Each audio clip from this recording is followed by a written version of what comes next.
हा सत्संग संत रामपालजी महाराजांचा असून मराठी भाषिक भक्त समाजास सहज समजावे म्हणून हिंदी भाषेतून मराठी भाषेत रूपांतरित करण्यात आलेले आहे.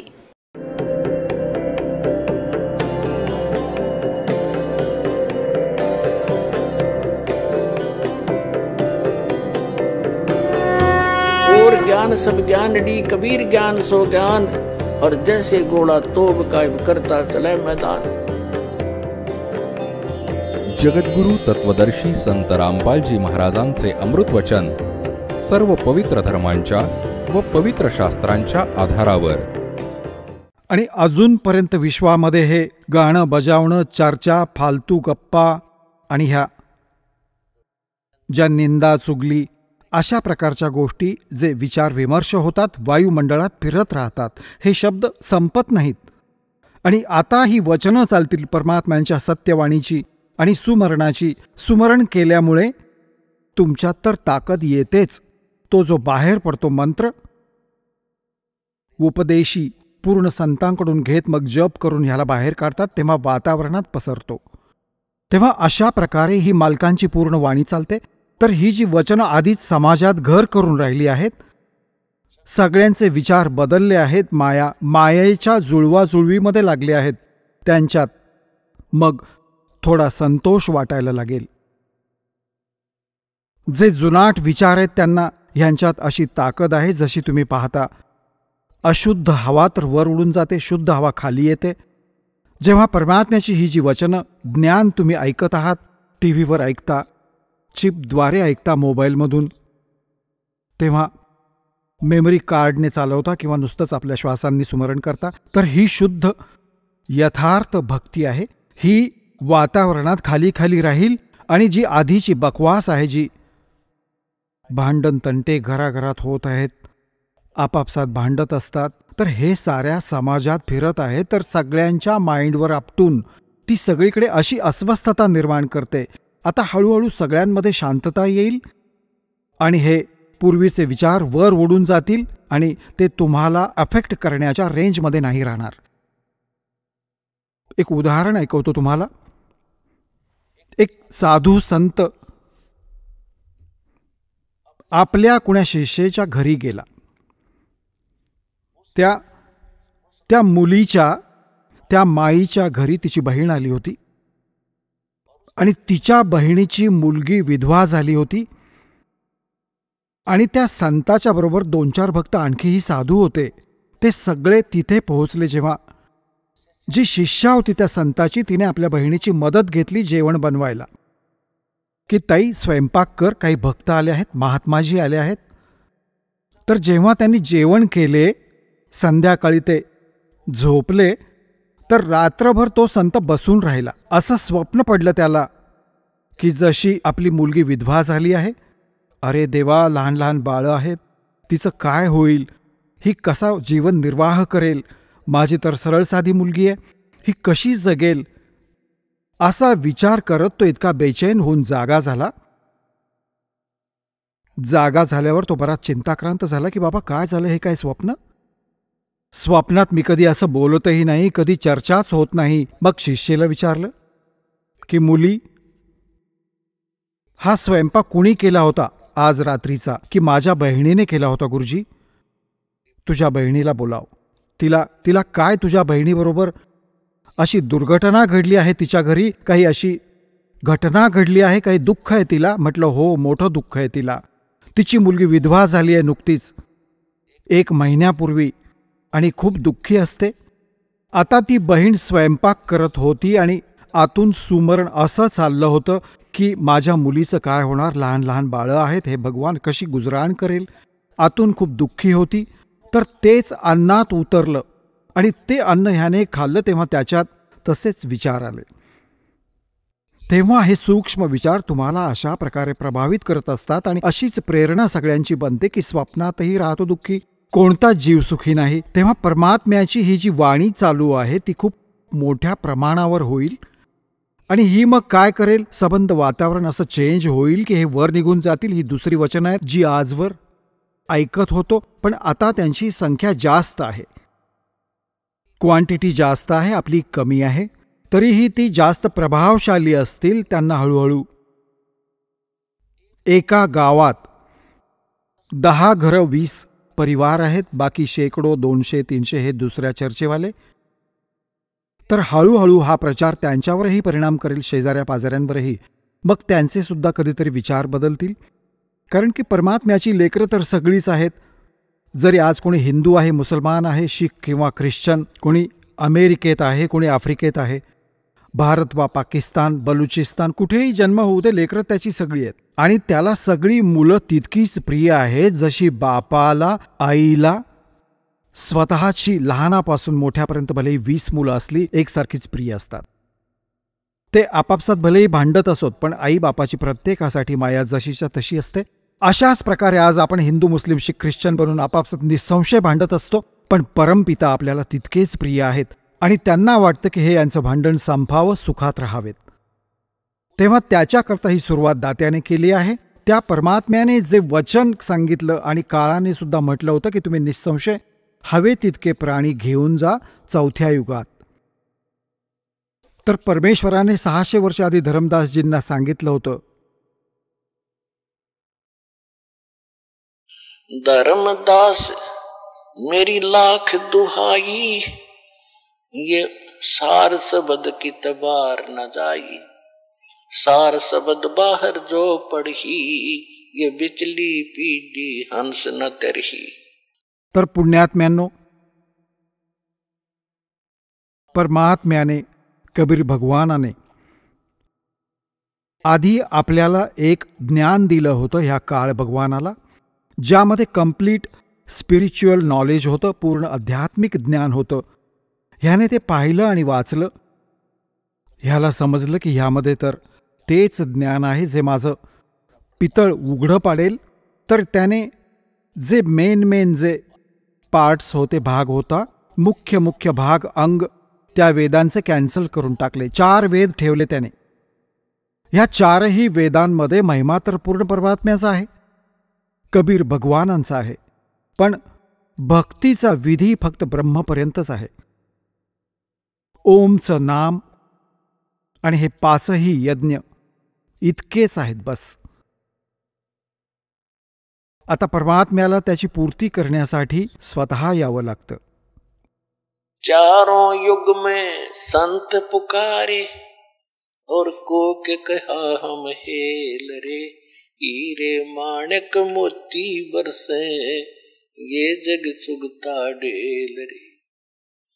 सतयुग में सत सुकरत कह टेरा, त्रेता नाम मुनींदर मेरा, द्वापर में करुणा में कहाया, कलियुग नाम कबीर धराया. 4ही युगात मी 4ही युगात येऊन ज्ञान दिलं. सतयुगात परमात्म्याचं नाव सत सुकृत ऋषी होतं. त्रेतामध्ये मुनींद्र ऋषी होते, ह्या नावाने प्रसिद्ध झाले. आणि द्वापारमध्ये करुणामय नावाने, आणि कलियुगात कबीर त्यांचं ओरिजिनल नाव आहे. ह्या नावाने परमात्मा कलियुगात प्रकट झाले. ह्या कबीर नावातही खूप ताकद आहे. जसं कुराण शरीफमध्ये एक कलमा आहे ह्यांचा, त्या कलमात हे म्हणतात, अल्लाहू अकबर, अल्लाहू अकबर. अल्लाहू म्हणजे अल्लाह, अल्लाह म्हणजे भगवान. अकबर, अकबर नाही, ते कबीर आहे. जसं अपभ्रंश करून आपण त्याला आपापल्या भाषेत चेंज करून टाकतो, तर तो अल्लाह कबीर आहे, कबीरू आहे, कबीरन आहे. तर बोलण्यात फरक आहे तेवढाच, आणि भाषेत फरक पडतो. तर तो अशा प्रकारे तो अल्लाह कबीर आहे, अल्लाहू अकबर आहे. आणि हजरत मोहम्मदजींनाही परमात्मा स्वतः कबीरजी येऊन भेटले होते. तोपर्यंत हजरत मोहम्मदजींची बरीच कीर्ती पसरली होती, बरेच शिष्य झाले होते, मुसलमान खूप अनुयायी झाले होते. आणि तिथून एका जिब्राईल नावाच्या देवतेने त्यांना इतकं भयभीत केलेलं होतं. भयभीत करून त्याने आपलं ज्ञान हे कुराण शरीफचं दिलं होतं. परमात्मा त्यांना भेटले, सतलोकात घेऊन गेले. इथे एक मिनी सतलोक आहे. पण जी खालची जी प्रभुता होती ती सुटली नाही, परत आले. गरीबदास साहेबजींनी परमात्म्याच्या वाणीचं यथार्थ विश्लेषण केलं आहे. त्यात म्हटलं आहे की हम मोहम्मद को सतलोक ले गयो, इच्छा रूपी वहां नहीं रहो, उल्ट मोहम्मद महल यानी शरीर में पठाया और गुज बीरज एक कलमा लाया, रोजा बंग नमाज दई रे, बिस्मिल की नहीं बात कही रे. आता मुसलमान बांधवांना सुद्धा समजावत आहेत की आम्ही मोहम्मदजींना आम्ही भेटलो होतो. कारण की परमात्म्याचा नियम आहे की चांगल्या आत्म्यांना भेटतात, त्यांना आपल्याशी परिचित करवतात. तर एखादा आत्मा असतो जो नाही समजू शकला, भगवानाला अनुकूल नाही होऊ शकला. बाकी कलियुगात ज्या महापुरुषांनी परमात्म्याला जाणले, त्यांच्या गोष्टी मानल्या, त्यातली काही शुभनामदास तुमच्या लक्षात आणून देत आहे. आदरणीय धरमदास साहेबजी, आदरणीय मलुकदास साहेबजी, आदरणीय नानक साहेबजी, जे शीख धर्माचे प्रवर्तक संचालक मानले जातात, आदरणीय दादू साहेबजी, आदरणीय गरीबदास साहेबजी, गाव छुडानी, जिल्हा झज्जर, हरियाणा वाले, आदरणीय घिसादासजी, गाव खेकडा, जिल्हा आता बागपत झालाय त्यांचा, पूर्वी मेरठ जिल्हा होता, आणि आदरणीय रामानंदजी, जे ऋषी मानले जायचे, खूप मोठे विद्वान होते काशीमधले. तर ह्या महापुरुषांना परमात्मा भेटले आणि यांना आपल्याशी परिचित करवलं, सतलोकात घेऊन गेले, यांना परत सोडलं. तेव्हा यांनी सतचा स्वीकार केला आणि यांना परमात्म्याने ते सतनाम देखील दिले. ते सतनाम 2 अक्षरी आहे. एक त्यातलं ओम आहे, एक सांकेतिक आहे. श्रीमद भगवद्गीता अध्याय नंबर 15 मध्ये, श्रीमद भगवद्गीता अध्याय नंबर 17 मधल्या श्लोक नंबर 23 मध्ये 3 मंत्रांचा जप करण्याचा निर्देश आहे, ज्यातला एक तर स्पष्ट आहे, ओम तत्सत. ओम तर स्पष्टपणे हा ब्रह्मचा आहे. तत् आणि सत हे सांकेतिक आहेत. एक तत् आणि ओम हे दोन्ही मिळून तत् गुप्त आहे. ज्यांना सतनाम मिळाला आहे त्यांना माहीत आहे की तो कोणता मंत्र आहे. तर हे दोन्ही मिळून सतनाम बनतं 2 अक्षरी. हेच 2 अक्षरी नाम धरमदासजी जप करायचे सतनामाचा. याचा श्वासोच्छ्वासाने जप करायचा असतो. श्वास जेव्हा बाहेर सोडतो एक मंत्र सोडायचा असतो, आत घेताना दुसरा मंत्र सतनामाचा 2 अक्षरी. तर अशा प्रकारे सुमरण केलेल्या सतनामाची किंमत खूप मोठी असते. त्याविषयी गरीबदास साहेबजींनी एक छोटीशी हिंट दिली आहे की जे सतनाम मिळालं आहे तुम्हाला अधिकारी व्यक्तीकडून, जसं या दासाकडून दीक्षा घेतली आहे कुणी, आणि तिन्ही नामं ही मिळवली त्यांनी, कारण की ही तर द्यायचीच आहेत. जेव्हा घेण्यायोग्य व्हाल तेव्हा बुद्धी भ्रष्ट झाली एखाद्या मूर्खाची आणि तो आपण होऊन स्वयंभू गुरु बनून या मंत्रांना पुढे द्यायला लागला तर त्याने कोणताच लाभ नाही होणार. हा तर आपल्या जीवनाचा नाश केला त्याने, कारण की गुरुद्रोही झाला. आणि जे त्याचे शिष्य होतील त्यांनाही मुळीच लाभ नाही होणार, कारण की अधिकाऱ्याविना हा मंत्र काम नाही करणार. आता जसं एक व्यावहारिक गोष्ट आहे, काही तुम्हाला पासपोर्ट बनवायचा आहे किंवा लायसेन्स बनवायचे गाडी चालवायला, जरी कोणी डुप्लिकेट जसंच्या तसं बनवू दे आणि नकली अधिकारी सही करू दे, ठीक आहे, त्याला घेऊन तुम्ही खुश जरी झालात, गाडीसुद्धा चालवाल, ज्या दिवशी पकडले जाल त्या दिवशी तुमच्यावर चांगलीच आपत्ती ओढवेल आणि ज्यांनी बनवलं त्यालाही जेल आणि तुम्ही सुद्धा शिक्षेला पात्र व्हाल. ठीक अशाच प्रकारे ह्या विश्वात आजच्या दिनी ह्या दासाच्या व्यतिरिक्त हे सतनाम सारनाम देण्याचा कोणाला अधिकार नाही, हे लक्षात ठेवा.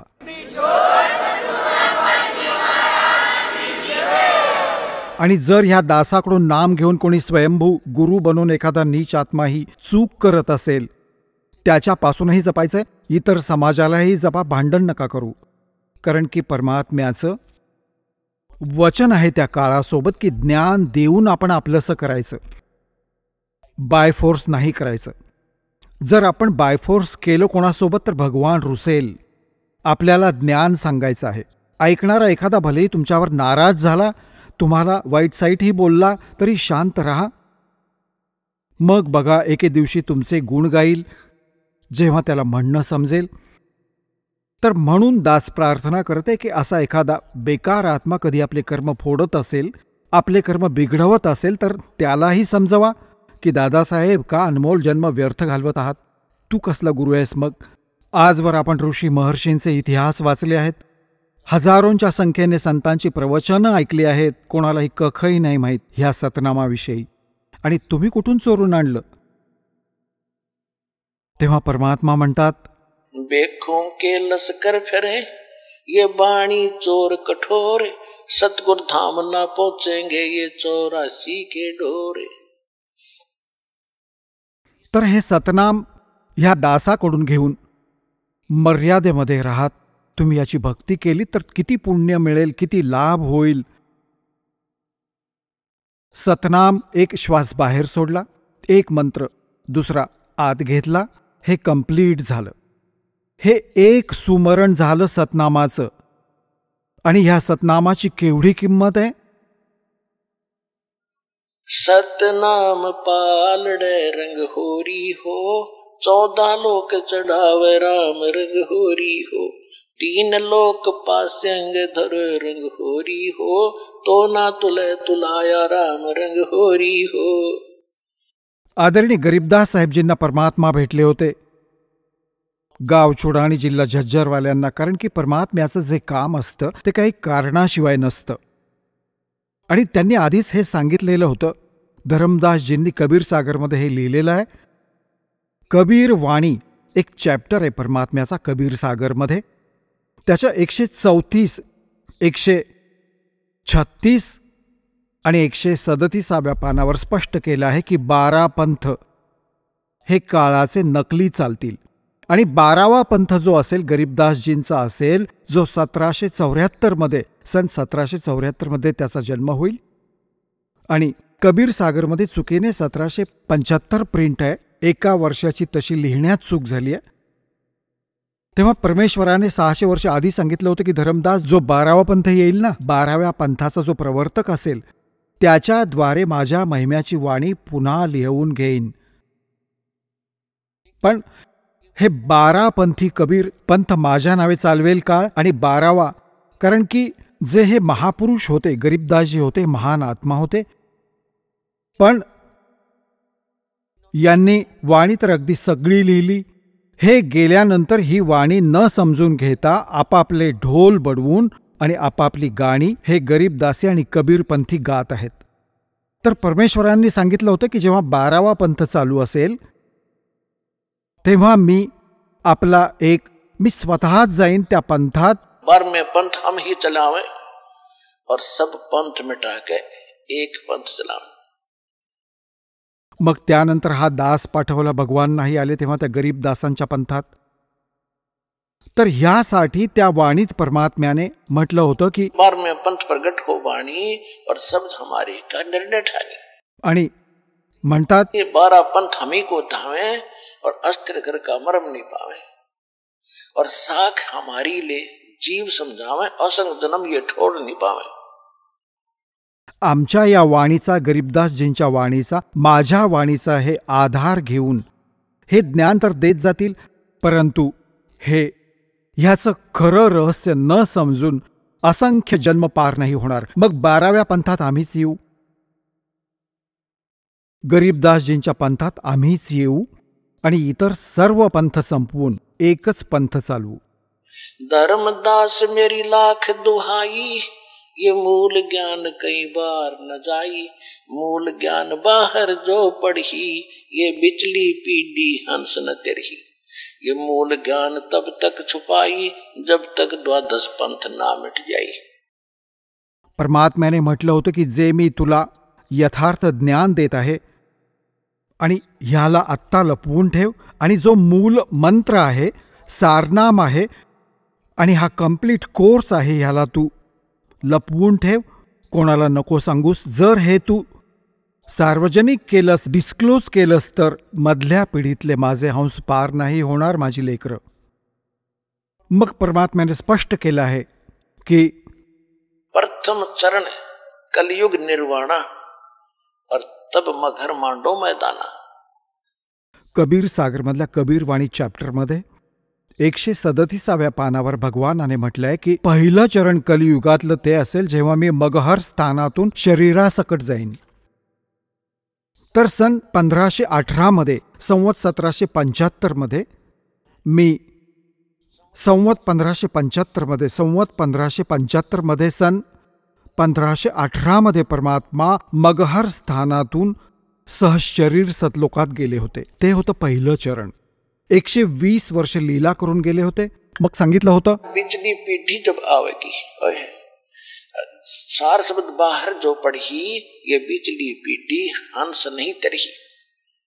आता मधली पिढी कुठून सुरू झालेली आहे? कलियुग बीते 5505 तब ये वचन मेरा होगा सच्चा. कलियुग बीते कलियुग 5500 जब कलियुग बीत जावे, महापुरुष फरमान ये जग तारण को आवे. सन 1997 ह्या कलियुगाला 5505 वर्ष पूर्ण झाले. सन 1994 दासाला नाम देण्याचा आदेश माझ्या पूज्य गुरुदेवजींकडून मिळाला होता. आणि त्यानंतर ह्या मधल्या पिढीची आता सुरुवात झाली आहे, ज्यामध्ये तुमचा जन्म आहे. तर जो प्रसंग चालू होता त्यात परमात्म्याने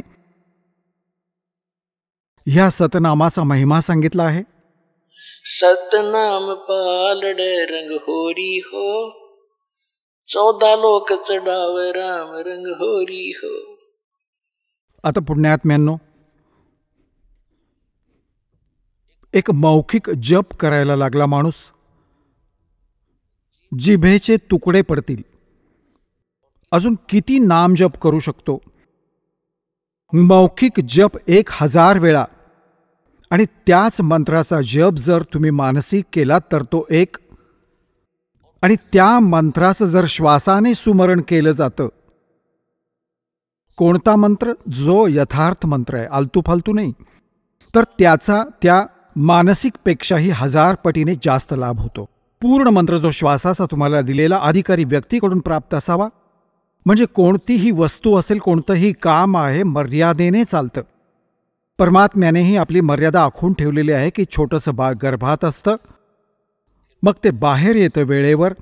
बाहेर आल्यावर आईच्या स्तनांमध्ये दूध येतं आधीच, कारण त्याला दात नसतात. मग वेळेवर तरुण होतो इतक्या वेळेत, मग इतक्या वेळेत मरतो. ही मर्यादा भगवानाने आखली आहे.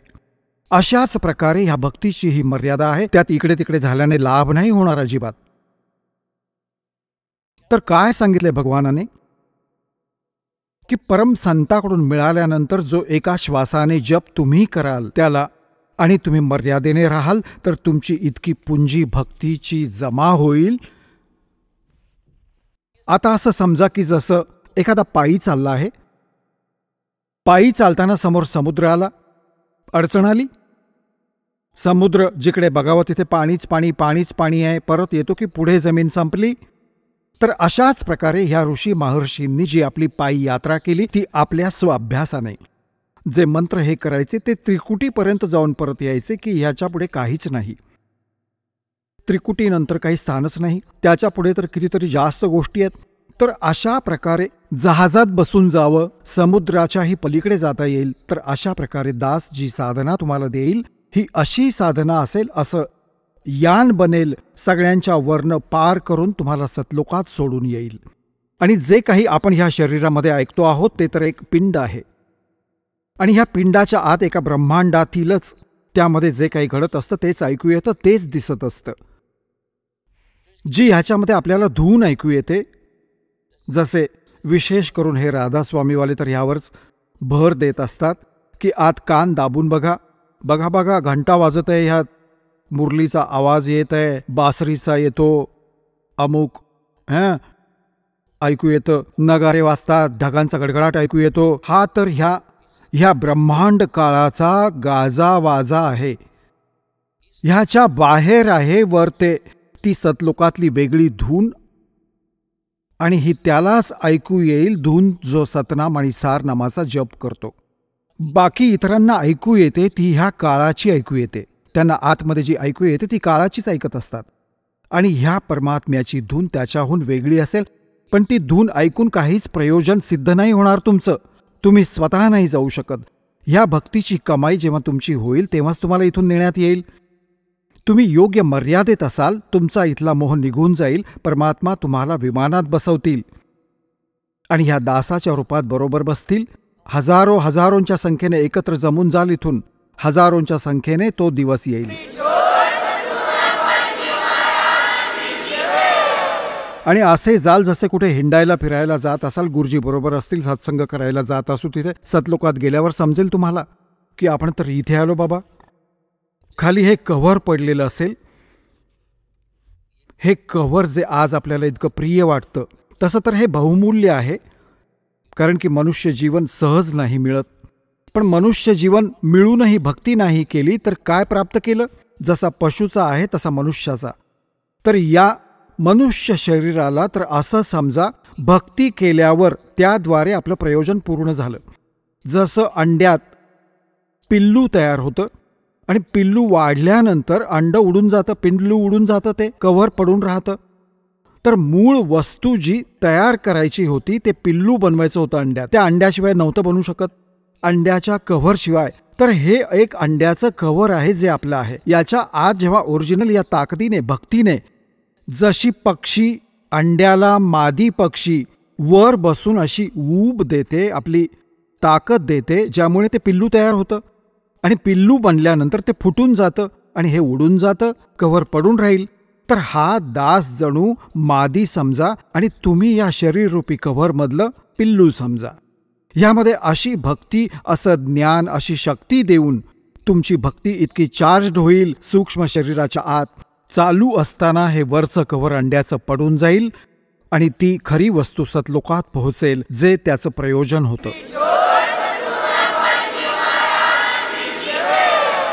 ह्याविषयी सूक्ष्म वेदात गरीबदास साहेबजींनी म्हटलं आहे, देह गिरी तो क्या हुआ, ये झूठी सब है पटीट, पक्षी उड़ गया आकाश को और चलते कर गया बीट. एक अजून उदाहरण दिलं आहे की हे जे शरीर आहे तुझं, हे तर संपणार आहे. अशी जर का तुम्ही भक्ती योग्य केली आणि सतभक्ती केली, ह्याची कमाई एकत्र केली, तर हे निसंशय पडून राहील. ही तर अशी आहे त्यावेळी तुझ्यासाठी जसा एखादा पक्षी उडताना छीट करून उडून जाईल. हे शरीर आहे मनुष्याचं, हे एकतर छीट समजा आणि ओरिजिनल वस्तू ह्याच्या आत एक सूक्ष्म शरीर आहे, ते भक्तीने चार्ज होईल तुमचं. त्या भक्तीने चार्ज झाल्यानंतर हे निघून जाईल आणि तुम्ही असं समजा की पक्षी छीट करून गेला आहे असं शरीर राहून जाईल. ह्याला काही किंमत नाही मग. आणि जोवर हे तुमच्या जवळ आहे, तुम्हाला उदाहरण दिलंय, अंड्याशिवाय पिल्लू नाही तयार होणार, ह्या शरीराशिवाय मोक्ष आणि चार्जिंग नाही होऊ शकत. आणि जेव्हा आपलं काम पूर्ण होईल तेव्हा हे तर सुटेलच, सोडावंच लागेल.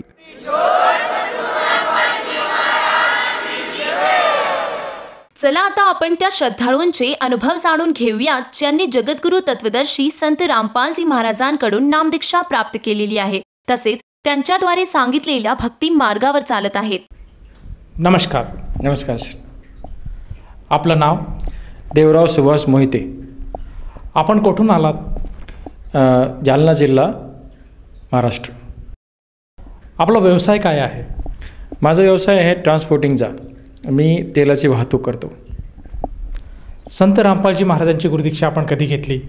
संत रामपालजी महाराज यांच्याकडून मी 5 जानेवारी 2010ला नामदीक्षा घेतली. संत रामपालजी महाराजांची गुरुदीक्षा घेण्या अगोदर आपण व आपला परिवार कोणती भक्ती साधना करत होतात? संत रामपालजी महाराजाची नामदीक्षा घेण्याच्या अगोदर आम्ही जे परंपरागत हिंदू धर्मामध्ये जे बी काही भक्ती मार्ग आहे तो करत होतो. आमच्या घरामध्ये नवनाथाचं ठाणं होतं. आमच्या आजीच्या अंगामध्ये हजेरी यायची नवनाथाची, तर आपसुकच मी नवनाथाची भक्ती सुरुवातीला केली. नंतर मी महादेवाची भक्ती केली. महादेवाची भक्ती अशी केली की मी 10वीला असताना मला चांगले मार्ग पडावं म्हणून मी ज्या ठिकाणी राहत होतो, मामाच्या गावाला वाटरफाटा या ठिकाणी, तिथून एक अर्ध्या किलोमीटरवर महादेवाची एक मोठी पिंड होती. आणि मी वर्षभर पायात काही न घालता सकाळी 5 वाजता उठून एक कळशीभर पाणी ताजं बोरिंगवर जाऊन भरून घ्यायचो आणि त्या अर्धा किलोमीटरवर जाऊन त्या महादेवाच्या पिंडीला आंघोळ घालायचो. जे काही फुलं त्या ठिकाणी अवेलेबल होते ते त्या महादेवाच्या पिंडीला वाहायचो. असे मी 1 वर्ष केलं. आणि त्याच्यानंतर मला ती एवढी आस्था लागली महादेवाबद्दल की मी जवळ श्री क्षेत्र नांगरतास आहे त्या ठिकाणी दर महिन्याच्या पहिल्या सोमवारी दर्शनाला जायचो, अधूनमधून पण जायचो. अशा प्रकारे मी महादेवाची भक्ती करत होतो. आणि लग्न झाल्यानंतरसुद्धा 2004ला माझं लग्न झालं. लग्न झाल्यानंतर मी श्रावण महिन्यामध्ये, प्रत्येक श्रावण महिन्यामध्ये महादेवाला भंडारा करायचो. म्हणजे पैसे असो नसो, कोणाकडून उसने घेऊन का होईना, पण प्रत्येक वर्षी मी भंडारा करायचो. आणि दर महिन्याच्या पहिल्या सोमवारी माझ्या पत्नीला घेऊन सपत्नी मी त्या श्री क्षेत्र नांगरतास या ठिकाणी दर महिन्याच्या पहिल्या सोमवारी जायचो. आणि महादेवाची भक्ती करत असतानासुद्धा आम्ही स्वामी समर्थाच्या मार्गामध्ये गेलो. त्या ठिकाणीसुद्धा आम्ही 2 वर्ष स्वामी समर्थाच्या मार्गाची भक्ती केली. ती भक्ती अशा प्रकारे केली की सकाळ आणि संध्याकाळची आरती नरिमान नगर जालना या ठिकाणी केंद्र आहे त्यांचं, त्या ठिकाणी ती व्हायची. आणि त्या आरतीमध्ये मी सामील व्हायचो. कुठं जरी कामात जरी व्यस्त असलो तरी बरोबर संध्याकाळच्या आरतीला आणि सकाळच्या आरतीला जायचो, आरती करायचो. त्याच्यानंतर त्यांनी काही नित्यनियम पाठ दिला होता. वल्गना सुक्त अनेक सुक्त होते, ते सुक्ताचा पाठ करायचो. अधूनमधून गुरुचरित्राचं पारायण असतं, त्या पारायणाला पण मी हजर राहायचो. त्याच्यानंतर सकाळी 4 वाजता उठून त्या केंद्रावर जाऊन जो गीतेचा 15वा अध्याय वाचावा लागायचा तो पण आम्ही वाचायचो. वर्षामधून एकदा जी पूर्ण देवताची पूजा व्हायची शहरामधल्या, त्या सर्व देवताची पूजासुद्धा आम्ही जोडीनं, प्रत्येक देवताची जोडीनं जाऊन, म्हणजे वेताळ असो, भूत असो, भैरव असो, सगळ्याची पूजा, अन्य देवाची सगळ्याची पूजासुद्धा आम्ही केली त्या मार्गामध्ये. आणि असं मला वाटायचं की हा जो स्वामी समर्थ आहे मला प्रसन्न होईल, मला काहीतरी बोलून. अशा प्रकारे मी अगोदर महादेवाची आणि स्वामी समर्थाची भक्ती करत होतो. सर, जसं आपण आता सांगितलं आहे की आपण अगदी लहानपणापासूनच भक्ती मार्गात होतात. सर्वप्रथम आपण महादेवाची भक्ती करत होतात, महादेवांना आपण इष्ट मानत होतात आणि त्यांच्या भक्ती साधनेत आपण लीन होतात. मनोभावाने आपण त्यांची भक्ती करत होतात. त्याचप्रमाणे स्वामी समर्थ ही जी काही संस्था आहे, या संस्थेशी सुद्धा आपण जोडले गेले होतात आणि त्यांनी सांगितलेली भक्तिविधीसुद्धा आपण करत होतात. तर मग आपल्याला असं का भासलं की आपण या भक्तिव्यतिरिक्त संत रामपालजी महाराज जे काही हरियाणामधून आहेत त्यांची भक्तिविधी स्वीकारावी, असं आपल्याला का जाणवलं आणि आपण त्यांच्या मार्गात कसे आलात? सर, याचं कारण फार मोठं आहे, पण मी थोडक्यात सांगण्याचा प्रयत्न करतो. मी जी भक्ती करत होतो, ही भक्ती करत असताना आपसुकच प्रत्येक भक्ताचं एकच म्हणणं असतं की मला काही ना काही परमेश्वराकडून लाभ मिळावा. मी सांगितल्याप्रमाणे मी महादेवाची भक्ती करायचो की माझा DEDला नंबर लागावा, मला मार्क पडावं म्हणून मी ती करत होतो. पण मला काही जास्त मार्क पडले नाही. 2-3 टक्क्यांनी माझा नंबर हुकला. माझा DEDला काही नंबर लागला नाही. त्याच्यानंतर माझं लग्न झालं. लग्न झाल्यानंतर असं मग प्रत्येकाची इच्छा असते की संतान व्हावी. आणि मग आम्ही संतानाचे स्वप्न पाहू लागलो की आपल्याला अपत्य व्हावं. परंतु 2-4 महिने झाले की ते वीक प्रेग्नन्सी व्हायची आणि ते गर्भपात व्हायचा. असे कंटिन्यू 2-3 गर्भपात झाले. आणि मी ज्या ठिकाणी दर्शनाला जात होतो त्या श्री क्षेत्र नांगरतास या ठिकाणी, त्या ठिकाणी जे आम्ही गुरु धारण केले होते, आम्ही ज्यावेळेस जायचो की त्या गुरुला आमची अडचण स्वतः समजली की यांची अडचण काय. आणि त्यांनी आम्हाला एक दिवशी बोलून घेतलं. आणि बोलून घेतल्यानंतर त्या ठिकाणी एक आंबा आहे त्यांच्या कुटीसमोर. त्या आंब्याला 12ही महिने आंबे येतात. आणि त्यांनी एक फळ तोडलं आणि माझ्या पत्नीच्या ओटीमध्ये टाकले. म्हणजे जा, संतान होऊन जाईन तुम्हाला. आणि मग ते फळ घेतल्यानंतर गर्भ 1 महिन्यातच पाळी टळी आमच्या पत्नीची आणि गर्भ राहिल्यानंतर आनंद झाला की हो खरंच आज गुरुनं फळ दिलं, महादेव प्रसन्न झाले आमच्यावर. आणि मग ते तसंच 4 महिने झाले आणि 5व्या महिन्यामध्ये पुन्हा गर्भपात झाला.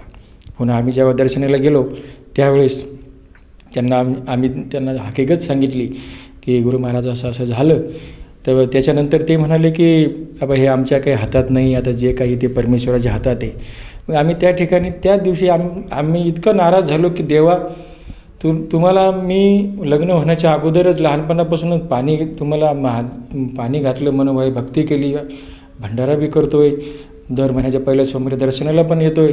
आणि आता तुम्ही हे फळ दिलं आणि आता तुम्हीच म्हणता की अर्थात गुरु महाराज परमेश्वरच असतो असं म्हणतात. गुरु साक्षात पूर्ण ब्रह्म. ते गुरु महाराज तुम्ही गुरु महाराजाच्या तोडून बोलले की हे परमेश्वराच्या हातात आहे. मग हे परमेश्वर कोण आहे हा त्या ठिकाणी मला प्रश्न क्लिक झाला की परमेश्वर कोण आहे.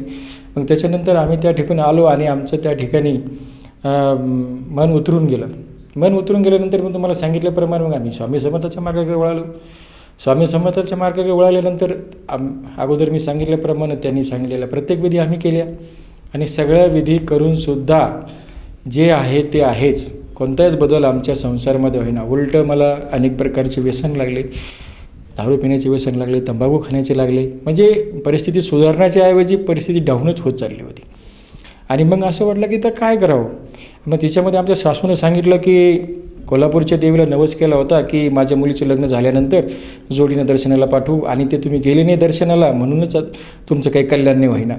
आणि हे मग ही गोष्ट माझ्या पत्नीने मला सांगितली. मी म्हणलं बाबा काही हरकत नाही, पण कोल्हापूरच काय, आपण सगळे देवाचं दर्शन घेऊ. मग मी 2008ला शेवटी एस टीचा पास काढला. 4 दिवसाचा पास काढून तुळजापूर, पंढरपूर, गाणगापूर, त्याच्यानंतर कोल्हापूर, नाणीज, गणपतीपुळे, मुंबईच्या पूर्ण मुंबईची देवी सगळं करून वापस जालन्याला आलो. आणि आता असं वाटलं की आता राहिले सोले सारे देव केले, आता तरी आमचं कल्याण होईल.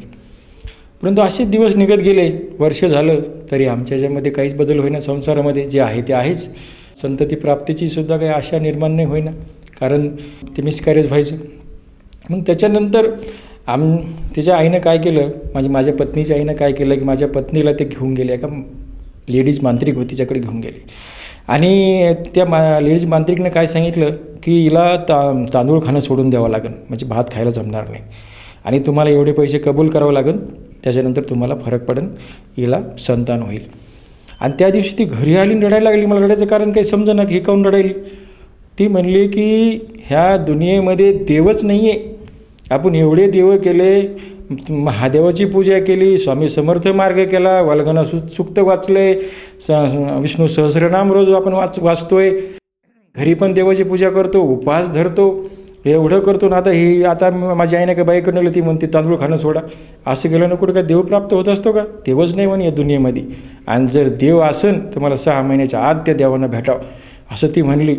आणि मला प्रश्न पडला की आता हिला जर समजत ही जर नास्तिक झाली, आईनं घरची देवपूजा जर करणं बंद केलं तर मग कसं व्हायचं, ही भीती माझ्या मनात पडली. मी जो काही परमेश्वर असेल त्या परमेश्वराला मी मनोमन प्रार्थना केली की देवा आता संकट तुम्ही दूर करू शकता माझं आता, कारण हिच्या प्रश्नाचं उत्तर माझ्याकडं नाही आहे.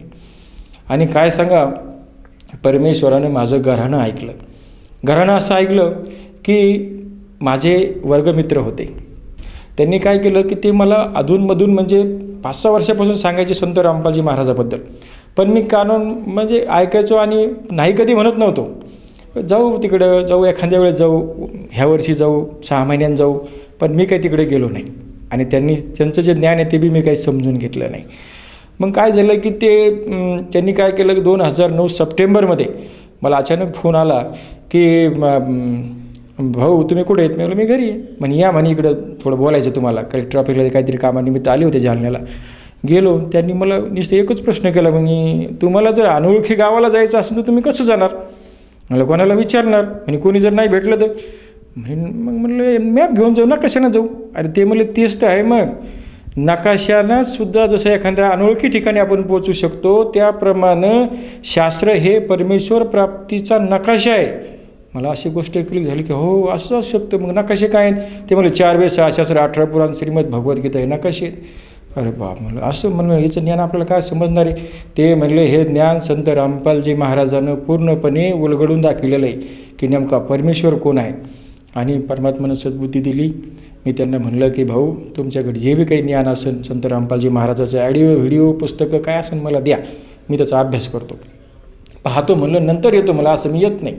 कारण आम्ही लय रंजले गांजलो, मला आम्हाला लय ठोकरा लागलेले आहेत, आम्ही देवधर्म करून फार थकून गेलेलो आहेत.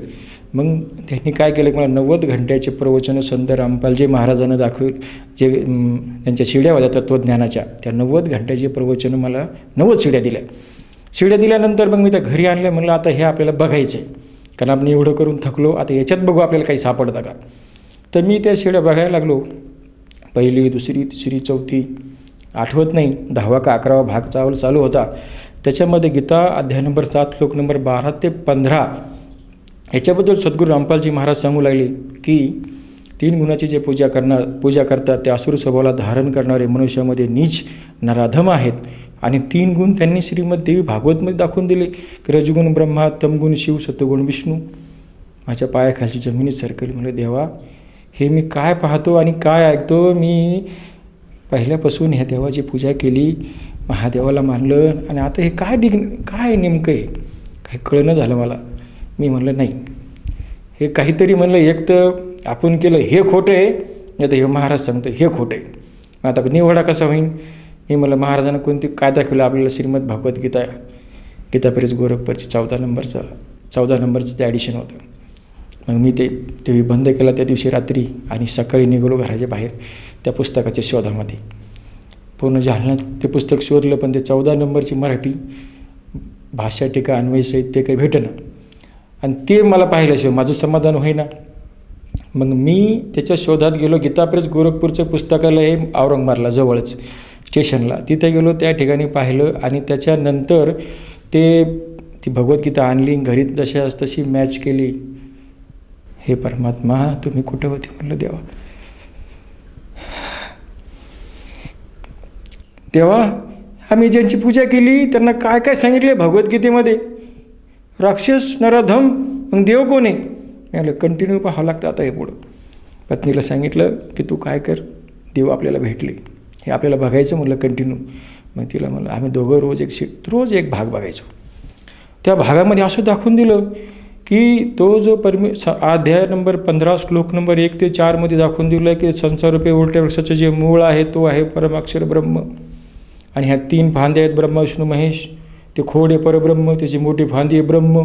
सर्व चित्र क्लिअर होत गेलं. गार देव परमात्मा तुम्ही आम्हाला मग भेटलेच नाही, हे परमाक्षर ब्रह्म आहेत. मग ते कसे भेटतील ते बी संत रामपालजी महाराजांनी दाखवून दिलं की श्रीमद भगवद्गीतेमध्ये अध्याय नंबर 4 श्लोक नंबर 34 मध्ये सांगितलं की तत्वदर्शी संताची भेट घ्या.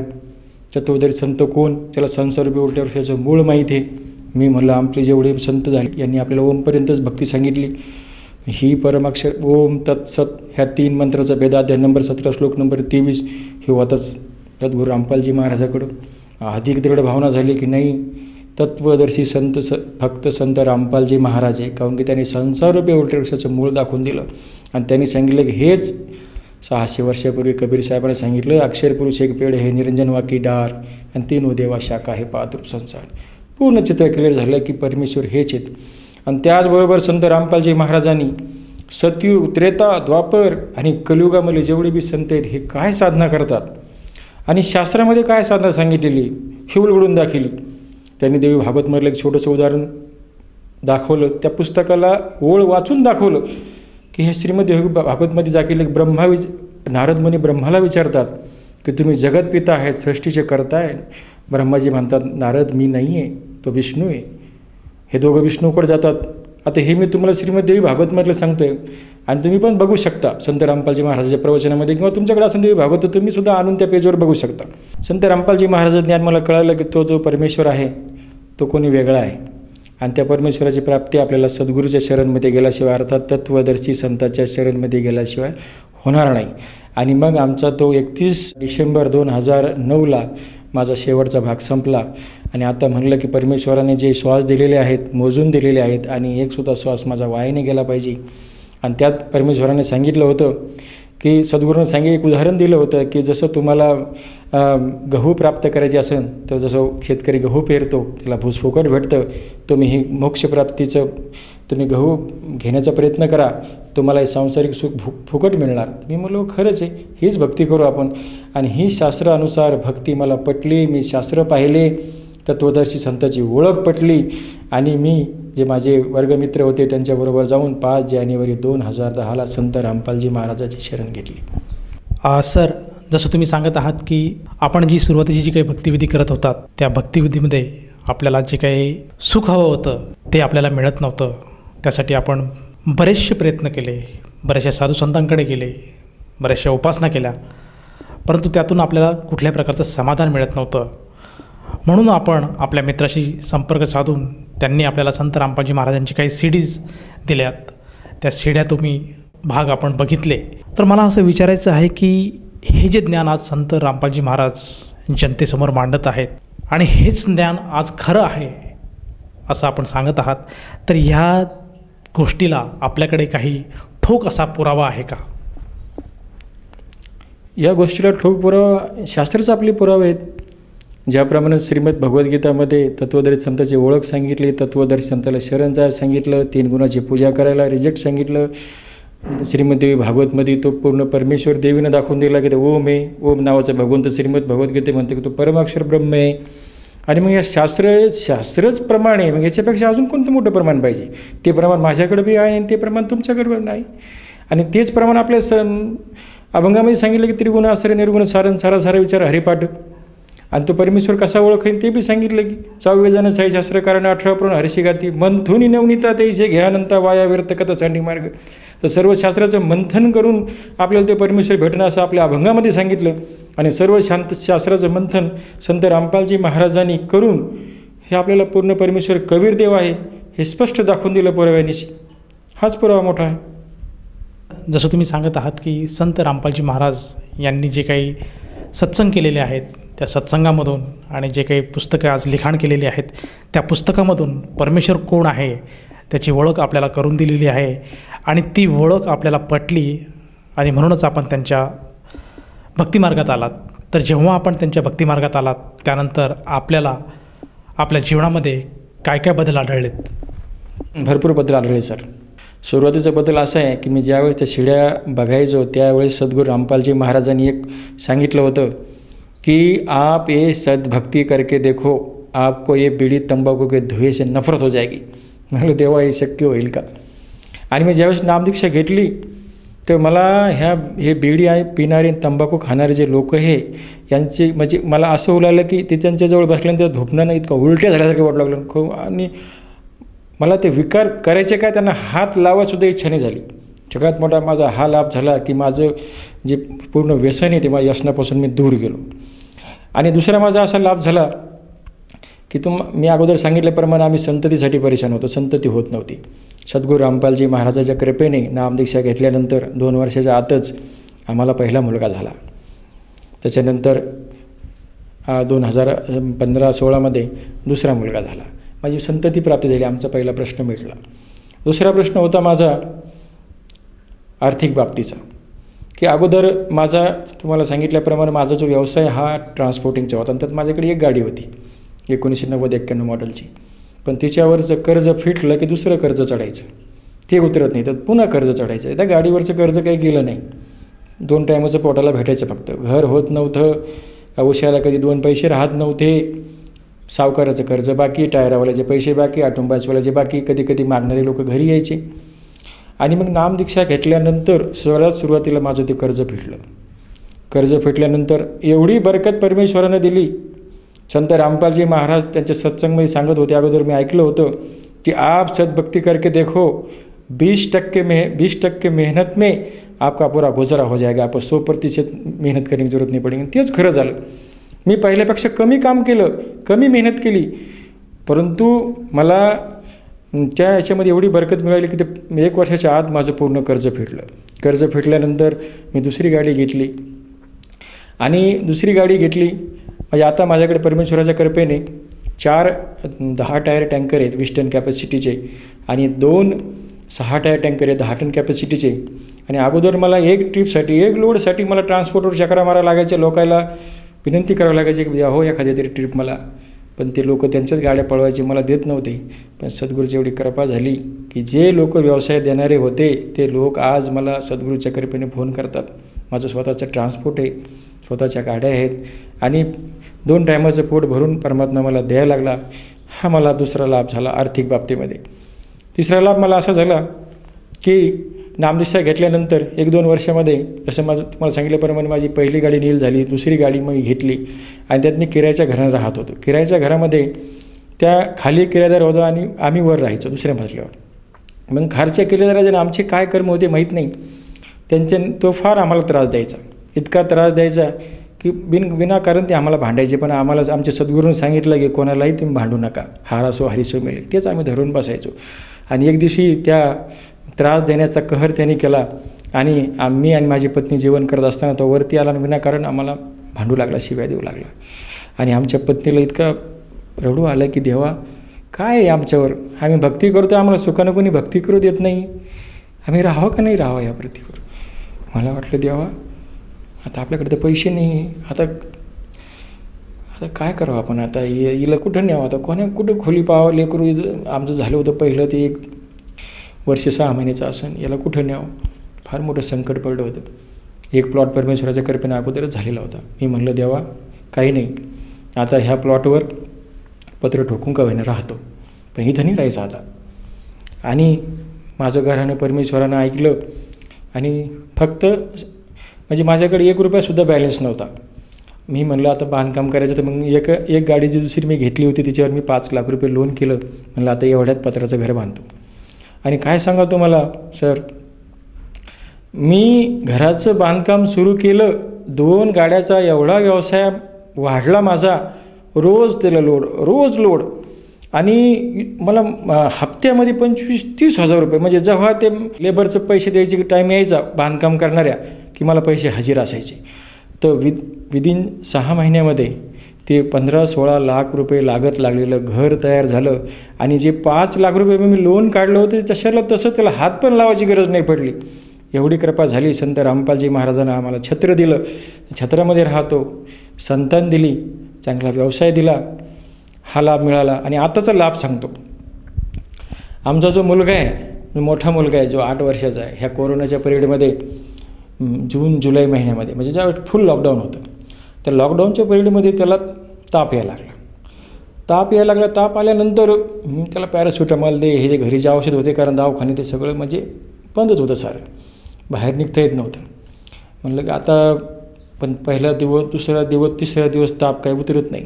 आता काय करा परमात्मा, ताप उतरत नाही. 4थ्या दिवशी त्याला श्वास घ्यायला तकलीफ व्हायला लागली. इतकी तकलीफ व्हायली की त्या 4थ्या दिवशी रात्री तो 10 मिनटात झोपेतून उठायचा, पुन्हा झोपायचा, पुन्हा 10 मिनटात उठायचा. मी रात्रभर झोपलो नाही. म्हटलं देवा ह्या पोराला आता काय झालं, आणि वातावरण असं डेंजर आहे, ॲडमिट केलं तर भेटता येत नाही.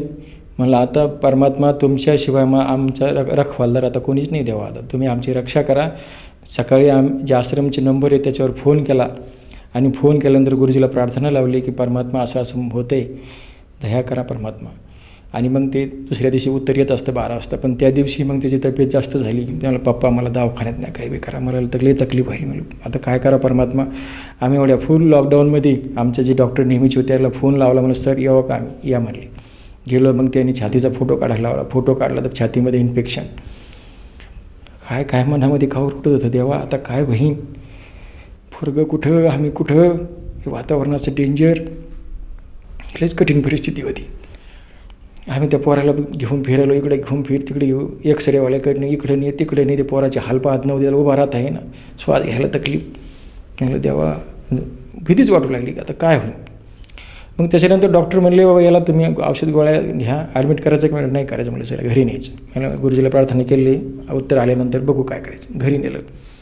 त्या दिवशी रात्री पण मी पूर्ण रात्र जागून काढली, पोराला श्वास घेता येईना. दुसऱ्या दिवशी 12 वाजता फोन लावला.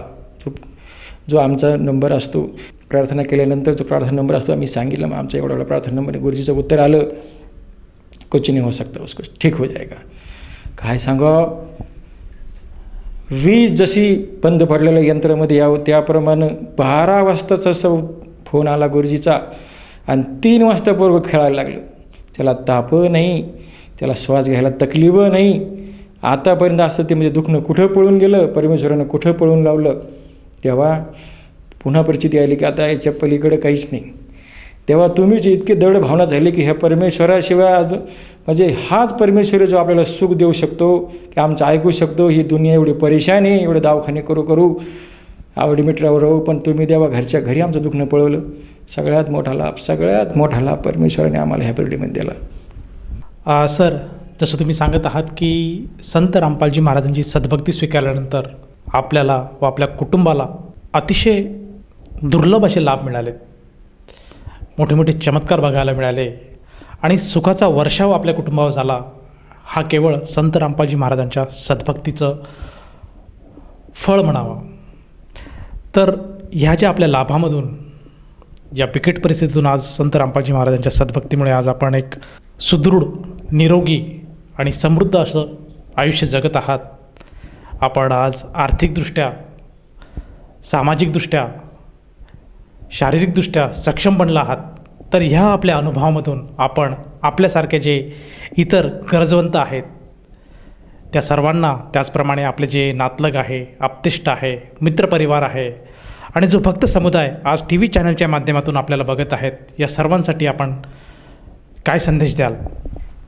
मी सर्वांसाठी एकच संदेश देऊ शकतो.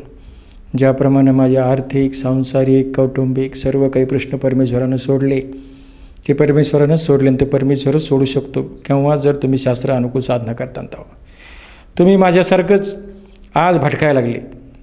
आज तुम्ही शास्त्र विरुद्धची साधना करताय. ह्या साधनेतून तुम्हाला वाटतं मला सुख होईल, मला आर्थिक तंगी माझी दूर होईल, मला संतान होईल, माझं व्यसन सुटन, मी ह्या देवाला जाऊन येतो, त्या देवाची माळ घालतो. काही अर्थ नाही.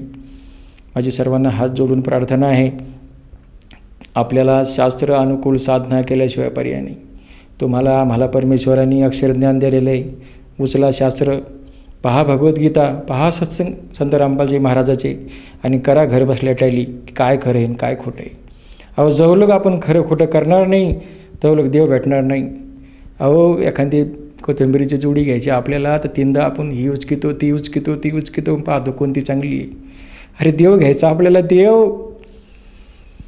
देवाचे लाभ घ्यायचे.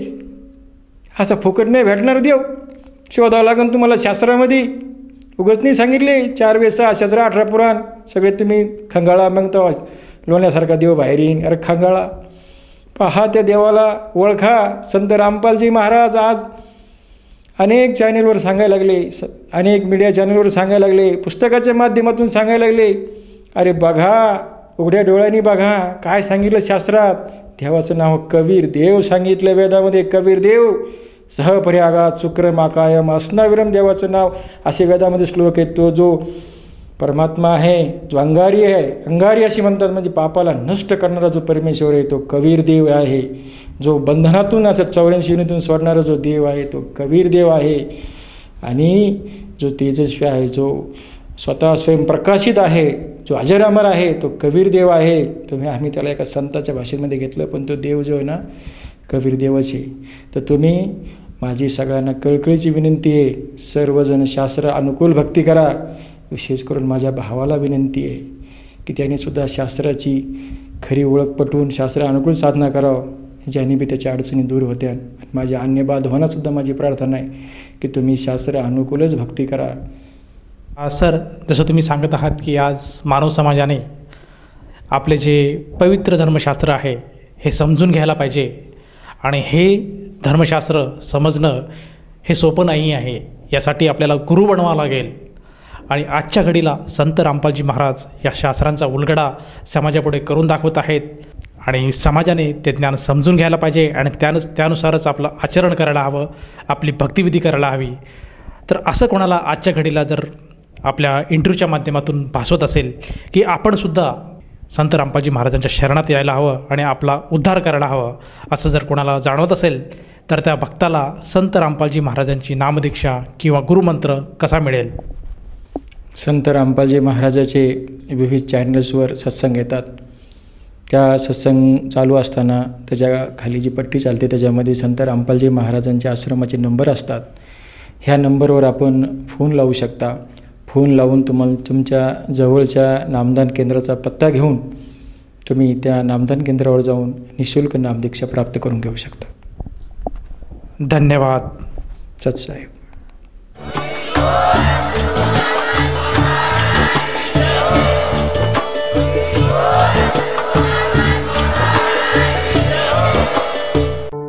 आपण ऐकत होता जगद्गुरु तत्वदर्शी संत रामपालजी महाराजांचे मंगल प्रवचन. निःशुल्क नामदीक्षा प्राप्त करण्यासाठी आणि अधिक माहितीसाठी संपर्क करा 7030303951 7030303952. आमची वेबसाईट आहे www.jagadgururampalji.org. सर्व पवित्र धर्मांच्या पवित्र शास्त्रांवर आधारित प्रमाणित अनमोल पुस्तक ज्ञानगंगा किंवा जगण्याचा मार्ग यापैकी कोणतेही एक पुस्तक निःशुल्क मागविण्यासाठी आम्हाला आपले पूर्ण नाव, पूर्ण पत्ता, पिनकोड सहित आणि फोन नंबर लिहून 7030303951 7030303952 या नंबरावर SMS करू शकता किंवा आम्हाला 7030303950 या नंबरावर WhatsApp देखील करू शकता.